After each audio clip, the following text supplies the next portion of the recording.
What is corporate biodiversity accounting and disclosure? And what are businesses doing to better understand and manage their impacts on nature? These are some of the big questions that were addressed in a recent Business and Biodiversity session held at the Conservation Optimism Summit in London last month. My name is Prue Addison and I'm a Knowledge Exchange Fellow at ICCS at the University of Oxford. Over a series of 3 videos, I'm going to run you through what happened at our Business and Biodiversity session, which brought together representatives from business, NGOs and universities to discuss the emerging field of business and biodiversity. Before I begin, I'd like to thank NERC for sponsoring the Corporate Biodiversity Accounting and Disclosure session and the Conservation Optimism Summit more broadly. I'd also like to thank all of the panel members who generously contributed their time and shared their wealth of experience at the Conservation Optimism Summit. Before I talk about our session, I should mention the Conservation Optimism Summit that our session was a part of. So this summit was the first of its kind and it aimed to reframe the conservation movement by celebrating positive thinking in conservation and putting forward a roadmap for change towards an optimistic and forward-thinking future. Participants shared stories of success from around the world at local, national and international scales. Participants engaged in a critical dialogue around how we can learn from success stories to improve our conservation effectiveness in the future, and also how we can scale up good practice and learn from failures in a positive way. Hundreds of representatives from academia, government, NGOs, business and community groups attended the summit from all around the world. It was a really fantastic opportunity to see so many people in one place and importantly to bring the corporate sector into this summit to highlight some of the great work that's being done by businesses on biodiversity. So many businesses are beginning to want to understand and manage their environmental impacts. They're seeking to account for biodiversity gains and losses and report on these both internally and publicly to demonstrate their commitment to the conservation of biodiversity.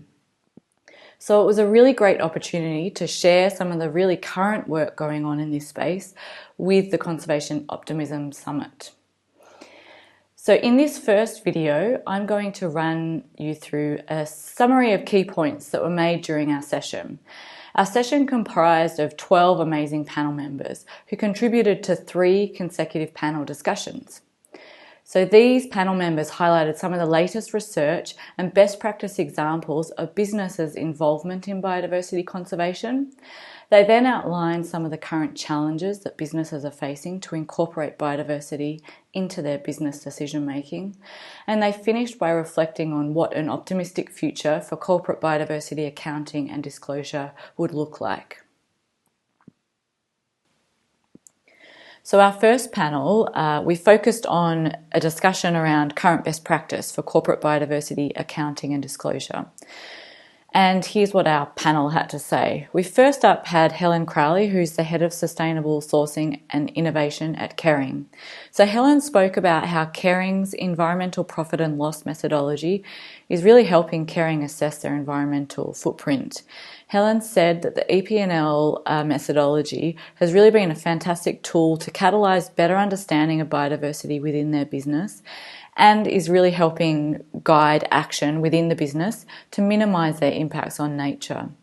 She also mentioned how the EP&L methodology is a real game changer for business as it's really helping them clarify and set a benchmark for continual improvement both within and between businesses. We then had Julia Baker, who's a biodiversity technical specialist at Balfour Beatty. Julia spoke about the work that she does with Network Rail in designing, implementing and monitoring for biodiversity net gain. She spoke in particular about the DEFRA biodiversity metric, which now provides a really tangible way for businesses to understand and measure biodiversity. She emphasised that the DEFRA biodiversity metric is an indicator of biodiversity and it's not a complete measure of nature. This is a really important distinction to make, which Julia really emphasised during her panel discussion. We then had Chris Eves, who is a forestry officer at ZSL.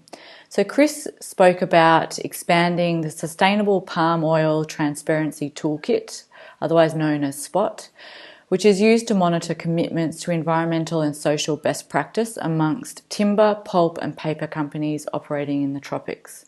Chris spoke about how ZSL are working to incorporate biodiversity assessments into SPOT right now. But this is really heavily reliant on improved monitoring technology and a better understanding of where companies' concession boundaries are located to undertake biodiversity assessments. The final speaker in our first panel was Martina D'Afonso, and she is a postdoctoral research associate at the University of Cambridge Institute for Sustainability Leadership and the University of Cambridge Conservation Research Institute. So Martina spoke about her work with a group of businesses to co-develop standardised metrics for assessing businesses' impacts on biodiversity. One of the metrics that they're working on is about biodiversity, and they're using the Biodiversity Intactness Index across agricultural landscapes to assess business impacts on biodiversity. Martina spoke about how this metric is not just about measuring biodiversity, it's really designed to prompt businesses to think about where and how they can operate and importantly, what actions they can take to minimise their environmental impacts. Our second panel discussed the current challenges in corporate biodiversity accounting and disclosure. And first up we had Mark Goff, who's the Executive Director of the Natural Capital Coalition. Mark spoke about the enormous success of the Natural Capital Coalition since the publication of the Natural Capital Protocol last year, with thousands of businesses having signed up to the coalition already. This really shows the enormous level of interest from businesses wanting to understand and manage their impacts and dependencies on nature. Mark noted that biodiversity, however, is currently not a driving theme in the protocol. There is currently far more attention on other aspects of the environment, like understanding business impacts and dependencies on water and climate, which are perceived as simpler to measure than biodiversity. The coalition see biodiversity as the next big thing to incorporate into the Natural Capital Protocol. Next up we had Clement Ferjeux, who is a postdoctoral researcher at the University of Cambridge Conservation Research Institute and the Luck Hoffman Institute. Clement described some of the really exciting research that he's involved in, looking at building systems of accountability to understand and manage multi-business and landscape scale biodiversity impacts. This acknowledges that environmental impacts are rarely the responsibility of a single business. Clement explained that accounting systems must address collective objectives between businesses and other stakeholders. And this will really help guide how businesses can take action to address these collective objectives. Next up we had Francis Voorhees, who's the Executive Director of Earthmind. Frank describes the Verified Conservation Areas approach, or the VCA, and this is designed to recognise corporate areas managed for biodiversity outcomes and to promote a process for transparent and public disclosure of business actions on biodiversity. Frank explained that there's currently no clear way for companies to easily articulate what they're doing for biodiversity, as there's a lack of a disclosure platform. Disclosure can often be seen as a risk, and Frank believes there is actually a need to shift this outlook, as businesses can and should be rewarded for the positive steps they're taking to conserve nature. So the VCA approach is designed to address this issue and promote positive disclosure of business actions on biodiversity. Finally, in this panel, we had Richard Barker, who's the Professor of Accounting at the Sayed Business School at the University of Oxford. Richard explained that in the biodiversity space, there's no single standard setter that you can easily point a business to so they know what's expected of them when it comes to accounting for and disclosing their corporate biodiversity performance. Richard believes a critical driver needed to change this situation is regulation. There really needs to be stronger regulation to accelerate the development of biodiversity accounting and disclosure standards for businesses to follow. Our final panel discussed who can and should be leaders in biodiversity accounting and disclosure in the future and what support they need to do this. So first up on our final panel was Keith Tuffley, who's the CEO of the B Team, which is a non-for-profit initiative formed by a global group of business leaders to catalyse a better way of doing business for the well-being of people and the planet.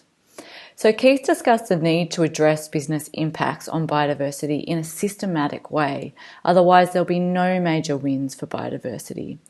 He noted that current business accounting systems are fundamentally flawed as they're based on profits rather than gains. But he noted really admirable systems that are emerging, just like Kering's EP&L methodology, which allows businesses to understand and transparently report on environmental damage that they're contributing to. Keith suggested that future leaders required for the area of corporate biodiversity accounting and disclosure are accountants to develop accounting systems for nature, and for investors to demand high standards of environmental stewardship from businesses. Next up on our panel was Julia Carbone, who is the Deputy Director of the Business and Biodiversity Program at the IUCN. Julia works with businesses and industry groups to help transform the way businesses value, manage and invest in nature. So Julia was recently involved in the World Conservation Congress, which brought together the conservation community to discuss things like business and biodiversity and natural capital. Julia said that there are some groups that are really opposed to the quantification of nature. And indeed, the quantification of nature is not always appropriate. There's unlikely to be one-size-fits-all approach in this area. But there is a growing community of conservation practitioners that acknowledge the vital role of civil society in collaborating with businesses to help develop these rigorous and transparent approaches that can actually help businesses assess their biodiversity performance. Next up, we had Pippa Howard, who's the Director of Business and Biodiversity at FFI. So Pippa noted how fundamental cross-sectoral partnerships are to support businesses in accounting for and disclosing biodiversity performance. Pippa also noted the role that some NGOs are playing really as the watchdog to ensure that businesses actually undertake action to ensure positive biodiversity outcomes. She also noted that NGOs can serve as a really effective conduit between businesses and local communities when undertaking locally sensitive mitigation and conservation measures. Finally, we had Bhaskar Veera, who's the founding director of the University of Cambridge Conservation Research Institute. Bhaskar shared his insights as an academic working with businesses and policymakers on ecosystems and human well-being. He noted that businesses are seeking the credibility of science, therefore they're wanting to work with academic scientists. They want to know if the science that is contributing to business strategy and action on biodiversity has been rigorously reviewed and is accepted by the scientific community.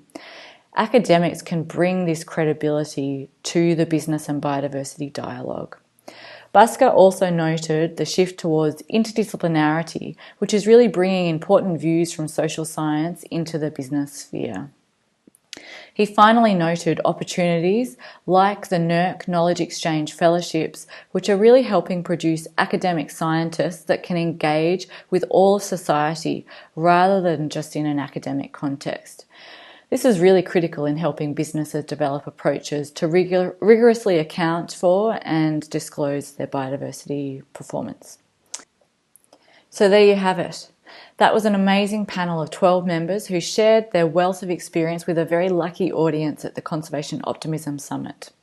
I'd really like to thank them again for being a part of such an inspiring panel discussion. So following on from our panel discussion, we held a Q&A session with the Conservation Optimism Summit audience. You can watch this session in part 2 of the 3-part video series. You can also see what 5 of our panel members had to say in relation to their take-home messages from the Business and Biodiversity session in the part 3 video. Thank you all for watching.